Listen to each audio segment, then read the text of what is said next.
मुंहिंजो नालो क्रिश पंजाबी आहे। मुंहिंजे पीउ जो नालो राजेंद्र पंजाबी आहे। मुंहिंजे माउ जो नालो शीतल पंजाबी आहे। मुंहिंजे स्कूल जो नालो स्वामी विवेकानंद स्कूल आहे। मां चौथी में पढ़ंदो आहियां। मां चेंबूर में रहंदो आहियां। तव्हां सभी नानी जी आखाणियूं ॿुधियूं हूंदियूं। मां तव्हांखे हिकु आखाणी ॿुधायां थो। हाथी ऐं किली जी। हाथी ऐं किली हिकु पुराने ज़माने जी ॻाल्हि आहे। हिकु ॾींहुं हिकु हाथी जो पैर हिकु किली जे मथां अची वियो। भॻवान जी कुदरत। किली हिकु तमामु नंढड़े खटरीअ में हुजे करे बची वई। किली हाथी खे रड़फाड़े चयो, मूं उहा मारिया। हेॾो सारो थियो हाई, ॾिसी नथो हली।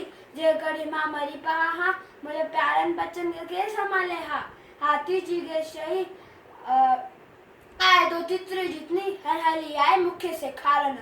हाथी पंहिंजी सूंड सां किली खे जो अहिड़ो फूक ॾिनी त किली वीचारी हवा में उड़ा मंडी, हाथी जे कन में पइजी वई। हेॾो सारो हाथी कन में चटनी पाइण लॻो, धरती ते लिथड़ियूं पाइण लॻो। किली हाथी जे कन में ॿाहिरि अची वई। हाथी खे धमकियूं ॾींदे चईसि, ॾिठे तमाशो, मूं चयो देती तूं जेके पर्वत खे केरु लिटाए छॾियो। ख़बरदार, हथे संभालने वञे, इते दुखे देखो छॾे ॾिया। वॾा ॻाल्हि कंदा आहिनि त उन ॾींहं खां पोइ हाथी जो किली जो एॾो डपु थींदो आहे त धीउ राति पंहिंजा कन मुंहिंजे वांगुरु हेॾां होॾां लोड़ींदो आहे।